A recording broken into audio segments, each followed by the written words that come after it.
So literally, this white tiger in the dream was, while he was just sitting there, just kind of scoping out and just looking, he was seeing everything that I couldn't see. He was seeing everything that others were doing and saying, or whatever the case may be, that I couldn't see. And that's, definitely how God is. He sees the things that we don't see. He hears the things that we don't hear. The spirit of the enemy that gets off into so many others, and the spirit that they begin to operate in when they're plotting and planning wicked schemes, when they're speaking word curses and delving in sorcery and things of that nature, and cards and spiritual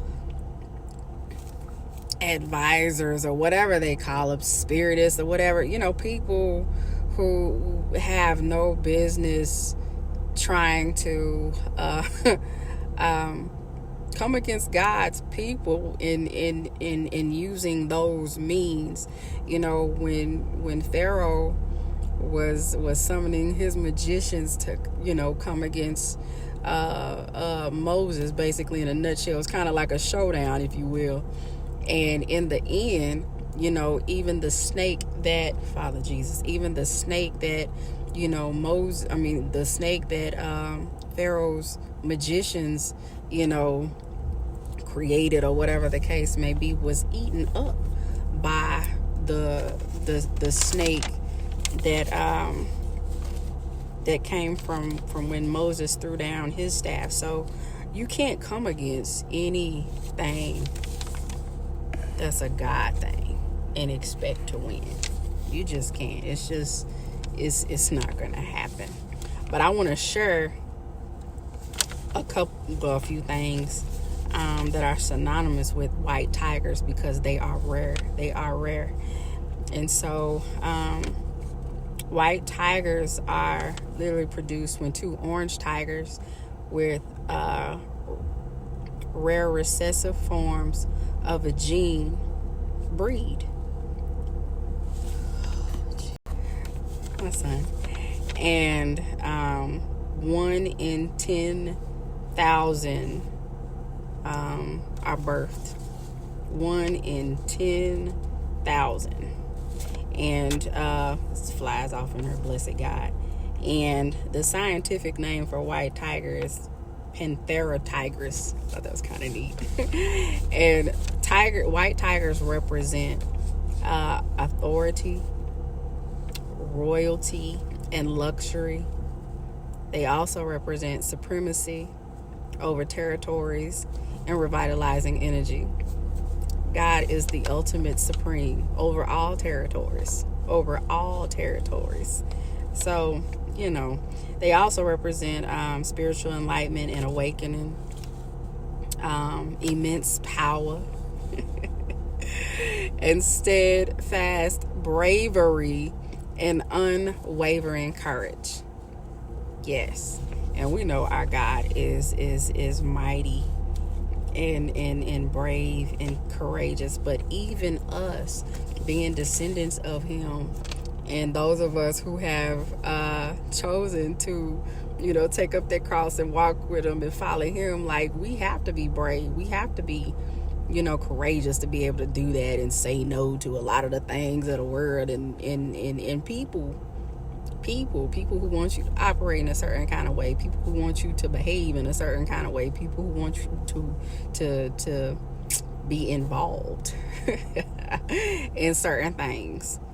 And to have the courage to say no, to have the courage to set yourself apart, to have the courage to be like, nah, I'm going to do this. I'm going to represent, myself in this manner, because I'm not only representing me, but I'm representing Him and who He is. So, yeah, but I thought that was powerful, because, I don't watch wildlife or anything like that, so I hadn't been seeing any wild animals, and definitely not any tigers. We might see a goat or a cow, a pig or something, or a horse. I'm in the country right now, so but tigers, no. And it was very it was neat. And to some degree, I felt like I was getting somewhat of some revelation when I first had the dream, but I said I'm not going to just dive into that right then. I always ask, and God doesn't always give complete revelation on certain things right then when I ask. Certain dreams he lets me walk it out a lot of times, and kind of brings me into certain situations and certain things, because God speaks to me in various ways, and I'm very sure he speaks to you in various ways as well. And it's not the same every time, but he will piece it all together, and he'll bring it all together and make it make sense, and bring you into the full revelatory knowledge of what that is at that moment that he is not trying, but that he is saying to you. So I definitely wanted to share that with you, and give you some encouragement, and let you know that even if you yourself have been going through some things, if you guys have been experiencing some things, being a child of God, we're going to experience some things, you understand? But even in experiencing those things, definitely is strengthening us. We are to stay joyful. It's not always the easiest to stay joyful, but he definitely gives us that spirit to be able to bounce back and get back in position and get back in our posture, right? And so for those of you who may be experiencing or have experienced some specialties, just know that he is definitely fighting for us. We don't have to do anything but rest in the peace of him, rest in knowing that he has the situations handled, rest in knowing that he is vindicating and will continue to vindicate us. But this that's coming is going to be an uncommon vindication. Uncommon vindication. And we serve an uncommon God, but he is full of sovereignty. He is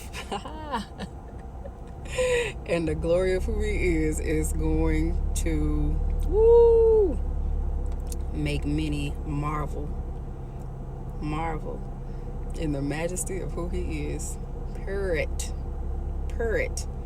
Okay. So I pray that this has found you well. Go before Holy Spirit. I don't know your situations, but go before Holy Spirit, and if something about this has registered with you, go before Holy Spirit about it, and let him just begin to minister to you in regards to it. Yeah. Well, I am Brandy, and I will catch you all in the next one. All right, you guys be blessed.